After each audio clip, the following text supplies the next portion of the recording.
18/5/2025 ಭಾನುವಾರ. ಪಂಚಮಿ ತಿಥಿ 5 ಗಂಟೆ 57 ನಿಮಿಷ 53 ಸೆಕೆಂಡ್ವರೆಗೂ, ಅಂದರೆ 5:58ವರೆಗೂ ಮಾತ್ರ. ಅಂದರೆ ಸೂರ್ಯೋದಯ ಆಗಿ ಒಂದು 4 ನಿಮಿಷ ಮಾತ್ರ ಇದೆ. ಆಮೇಲೆ ಷಷ್ಠಿ ಬರುತ್ತೆ. ಇವತ್ತಿನ ನಕ್ಷತ್ರ ಉತ್ತರಾಷಾಢ.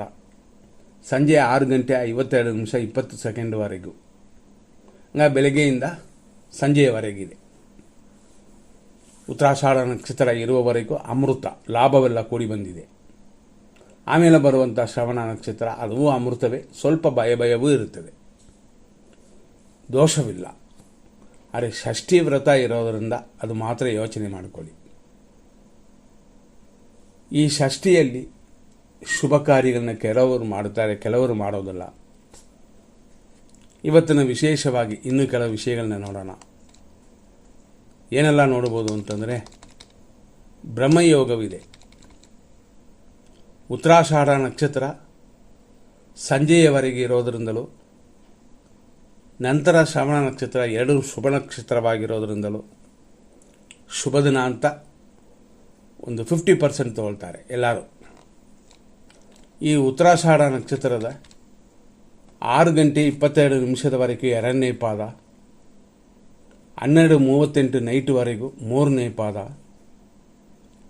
ಸಂಜೆ 6:52ವರೆಗೂ ಉತ್ತರಾಷಾಢ ನಕ್ಷತ್ರದ 4ನೇ ಪಾದ.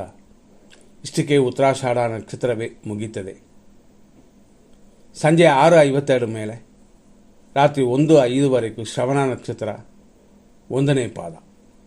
ಆನಂತರ ಶ್ರವಣ ನಕ್ಷತ್ರದ 2ನೇ ಪಾದವಿದೆ. ಹಂಗಾಗಿ ಈ ದಿನವನ್ನು ಏನೂ ತೊಂದರೆ ಇಲ್ಲ, ಮೋಸವಿಲ್ಲ.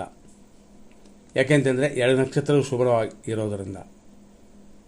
ಅದೇ ಸಮಯದಲ್ಲಿ ನಾಳೆ ಅಂದರೆ 19ನೇ ತಾರೀಕು ಸೋಮವಾರ ಸಪ್ತಮಿ ಇದೆ, ಶುಭವಾಗಿದೆ.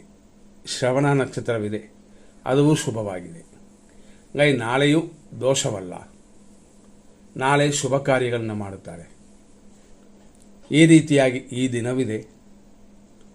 ನಂತರ ನಾವು ನೋಡುವಂಥದ್ದು ಏನು ಅಂತಂದರೆ, ಇವತ್ತಿನ ದಿನದಲ್ಲಿರುವ ಒಳ್ಳೆಯದು ಕೆಟ್ಟದನ್ನು ನೋಡೋಣ. ಅದರಲ್ಲೂ ನಾವು ನೋಡುವಂಥದ್ದು ಏನು ಅಂತಂದರೆ, 5 ಗಂಟೆ 54 ನಿಮಿಷದಿಂದ ನಕ್ಷತ್ರ ಕೆಲವು ಟೈಮಲ್ಲಿ 19 ಗಂಟೆಗಳ ಕಾಲ ಇರುತ್ತದೆ, 24 ಗಂಟೆಗಳ ಕಾಲವೂ ಇರುತ್ತದೆ. ಅದೇ ಹೋರ ಅನ್ನೋದು 1 ಗಂಟೆಯ ಕಾಲ ಇರುತ್ತದೆ, 1.5 ಗಂಟೆ ಕಾಲ ನಾವು ನೋಡುವಂಥ ಗೌರಿ ಪಂಚಾಂಗ ಇರುತ್ತದೆ. ಈ ರೀತಿ ಎಲ್ಲವೂ ಮಿಕ್ಸ್ ಆಗಿಯೇ ಈ ಪ್ರೋಗ್ರಾಂ ಬರುತ್ತದೆ. ಉದಾಹರಣೆ ನೋಡೋಣ. ಇವತ್ತಿನ ದಿನದಲ್ಲಿ ಉತ್ತರಾಷಾಢ ನಕ್ಷತ್ರದ ಸಮಯ ಹೇಳಿದಿವೆ. ಅದೇ ಸಮಯದಲ್ಲಿ ಚಂದ್ರನು ವಾಸ ಮಾಡೋದು 5:54ರಿಂದ ದಕ್ಷಿಣ ದಿಕ್ಕಲ್ಲಿ. ಇವತ್ತಿನ ದಿಶಸೂಲ ಇರೋದು ಪಶ್ಚಿಮ ದಿಕ್ಕಲ್ಲಿ. ಇವತ್ತಿನ ವಿಶೇಷವಾಗಿ ಶುಭ ಸಮಯ ಅನ್ನೋದು 5:57ರಿಂದ 7:47. ಇದನ್ನು ಒಂದು ನಾವು ಲಿಸ್ಟಾಗೇ ನೋಡ್ತೀವಿ. 7:29ರಿಂದ 9:05 ಅಮೃತ. ಬುಧ ಹೊರೆ ಬರೋದು 8:01ರಿಂದ 9:05. ಗುರು ಹೊರೆ ಬರೋದು ಮಧ್ಯಾಹ್ನ, ಅಂದರೆ ಹೆಚ್ಚು ಕಮ್ಮಿ ಬೆಳಗ್ಗೆ 11:12ರಿಂದ 12:16. ಅಭಿಜಿತ್ ಮುಹೂರ್ತ ಇರೋದು 11:51ರಿಂದ 12:42.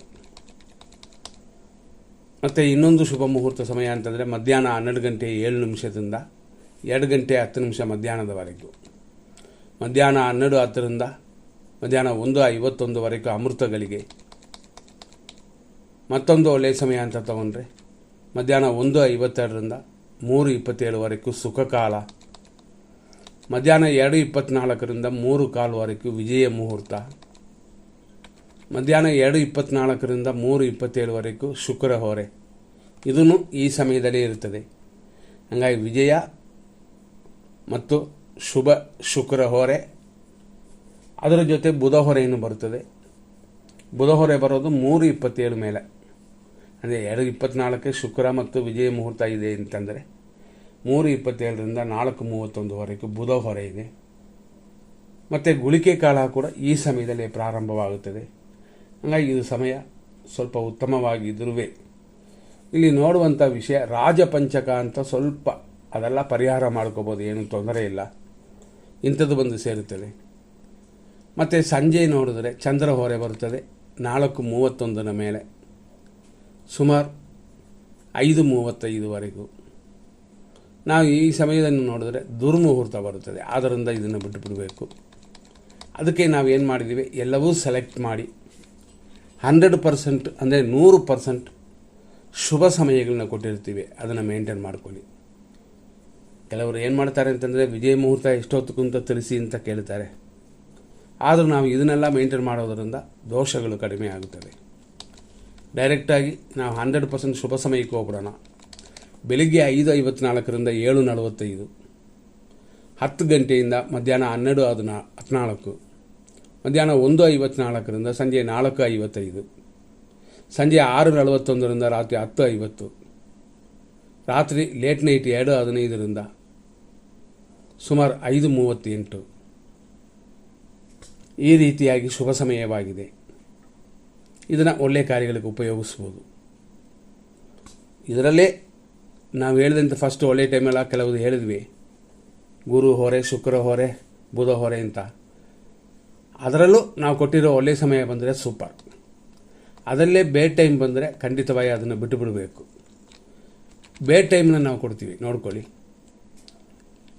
ಮೃತ್ಯು ಪಂಚಕ ಬೆಳಿಗ್ಗೆ 7:47ರಿಂದ 9:58,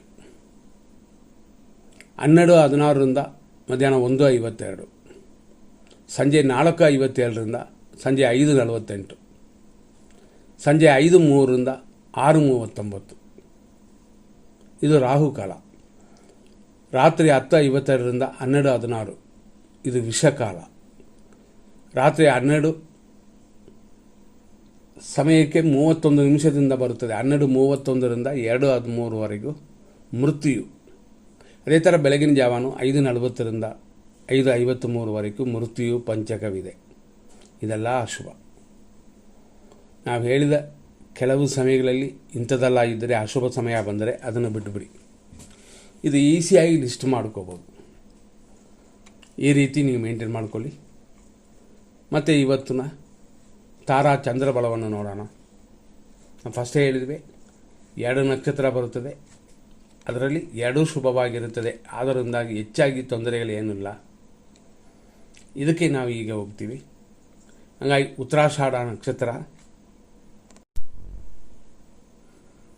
ಸಂಜೆ 6:52ವರೆಗೂ ವಿಪತ್ತು ಮತ್ತು ಕೆಲಸ ಕಾರ್ಯಗಳ ಅಭಿವೃದ್ಧಿ ಇದೆ. ಇದು ಅಶ್ವಿನಿ ನಕ್ಷತ್ರಕ್ಕೆ. ಭರಣಿ ನಕ್ಷತ್ರದವರಿಗೆ ಈ ದಿನ ಸಂಪತ್ತು ಉಂಟು, ಕೆಲಸ ಕಾರ್ಯಗಳ ಅಭಿವೃದ್ಧಿಯೂ ಇದೆ ಸಂಜೆಯವರೆಗೂ. ಕೃತಿಕಾ ನಕ್ಷತ್ರ 1ನೇ ಪಾದ ಮೇಷರಾಶಿಯವರಿಗೆ ಸಂಜೆ 6:52 ಮೇಲೇ ಶುಭವಾಗಿರೋದು. ಆದ್ದರಿಂದ ಗಮನ. ಕೃತಿಕಾ ನಕ್ಷತ್ರ ವೃಷಭ ರಾಶಿ, ನಿಮಗೂ ಅದೇ ರೀತಿಯಲ್ಲಿ ಸಂಪತ್ತು, ಸ್ವಲ್ಪ ಕಾರ್ಯತಡೆ ಇದೆಲ್ಲ ಸಂಜೆ ಮೇಲೆ ಉಂಟು. ರೋಹಿಣಿ ನಕ್ಷತ್ರ ವೃಷಭ ರಾಶಿ ಖಂಡಿತವಾಗಿ ಶುಭವಾಗಿದೆ ಸಂಜೆಯವರೆಗೆ. ಮೃಗಶೀರ್ಷ ನಕ್ಷತ್ರ ವೃಷಭ ರಾಶಿ ದಿನ ಪೂರ್ತಿ ಶುಭವಾಗಿದೆ. ಅಲ್ಪ ಸ್ವಲ್ಪ ತಡೆಗಳು ಉಂಟು, ಅದನ್ನು ಹೊಡೆದಾಕಿ. ಅಂದರೆ ವಿನಾಯಕನ ಪೂಜೆ ಮಾಡಿಕೊಳ್ಳಿ. ಮೃಗಶೀರ್ಷ ನಕ್ಷತ್ರ ಮಿಥುನ ರಾಶಿ ದಿನ ಪೂರ್ತಿ ಶುಭವಾಗಿದೆ. ಆರೋಗ್ಯದ ಕಡೆ ಮಾತ್ರ ಸ್ವಲ್ಪ ಗಮನ ಕೊಡಿ. ಆರುದ್ರ ನಕ್ಷತ್ರ ಮಿಥುನ ರಾಶಿ ಮಧ್ಯಾಹ್ನದ ಮೇಲೆ ಅಂದರೆ ಸಂಜೆಯ ಮೇಲೆ ಅನುಕೂಲಕರವಾಗಿದೆ. ನಂತರ ನೋಡುವಂಥದ್ದು ಪುನರ್ವಸು ನಕ್ಷತ್ರ ಮಿಥುನ ರಾಶಿ, ಅನುಕೂಲವು ಶುಭವೂ ಉಂಟು ಸಂಜೆಯವರೆಗೂ. ನಂತರ ನೋಡುವಂಥದ್ದು ಪುನರ್ವಸು ನಕ್ಷತ್ರ ಕರ್ಕಾಟಕ ರಾಶಿ, ಅನುಕೂಲ ಸುಖವು ಎಲ್ಲ ರೀತಿಯ ಅಭಿವೃದ್ಧಿ ಕೊಡುತ್ತದೆ. ಇದೆಲ್ಲ ಸಂಜೆಯವರೆಗೂ. ನಂತರ ಪುಷ್ಯ ನಕ್ಷತ್ರ ಕರ್ಕಾಟಕ ರಾಶಿ ಸಂಜೆಯ ಮೇಲೆ ಶುಭಕರವಾಗಿದೆ. ಆರೋಗ್ಯದಲ್ಲಿ ಚೇತರಿಸ್ಕೊಳ್ತೀರಾ. ಆಶ್ಲೇಷ ನಕ್ಷತ್ರ ಕರ್ಕಾಟಕ ರಾಶಿ, ಆರೋಗ್ಯವು ಅಭಿವೃದ್ಧಿಯು ಸಂಜೆಯವರೆಗೂ ಶುಭಕರವಾಗಿದೆ. ಮಖ ನಕ್ಷತ್ರ ಸಿಂಹರಾಶಿ, ಸಂಜೆಯ ಮೇಲವೇ ಅಭಿವೃದ್ಧಿ ಉಂಟು. ಆದ್ದರಿಂದ ಕೆಲವು ಕಾರ್ಯಗಳಲ್ಲಿ ಎಚ್ಚರವಾಗಿರಿ. ಪುಬ್ಬ ನಕ್ಷತ್ರ ಸಿಂಹರಾಶಿ, ಸಂಜೆಯವರೆಗೂ ಹಣಕಾಸಿನ ಅಭಿವೃದ್ಧಿ ಇದೆ. ಅದರ ಪ್ಲಾನ್ ಮಾಡ್ಬೋದು, ಅಥವಾ ಅಂಗಡಿ ಓಪನ್ ಮಾಡುವಂಥದ್ದು, ಬೇರೆ ರೀತಿಯಾಗಿ ಎಲ್ಲ ಕಾರ್ಯಗಳನ್ನು ಮುಂದಾಗಿ ನೀವು ರೆಡಿ ಮಾಡ್ಕೋಬೋದು. ಶತ್ರು ಕಾಟವೂ ಇವತ್ತಿಲ್ಲ. ಉತ್ತರ ನಕ್ಷತ್ರ ಸಿಂಹರಾಶಿ ಖಂಡಿತವಾಗಿ ಸಂಜೆಯ ನಂತರನೇ ಶುಭವಾಗಿರೋದು. ಬೆಳಗ್ಗೆ ಪಕ್ಷಿ ಪ್ರಾಣಿಗಳಿಗೆ ಮೇವಾಕಿ, ಯಾರಿಗಾರು ಸಹಾಯ ಮಾಡಿ. ಶತ್ರುಕಾಟ ಇವತ್ತು ದಿನ ಪೂರ್ತಿ ಇಲ್ಲ. ಉತ್ತರ ನಕ್ಷತ್ರ ಕನ್ಯಾ ರಾಶಿ ಸಂಜೆ 6:52 ಮೇಲೆ ಶುಭಕರವಾಗಿದೆ. ಆದ್ದರಿಂದ ಇದನ್ನು ಉಪಯೋಗಿಸ್ಕೊಳ್ಳಿ.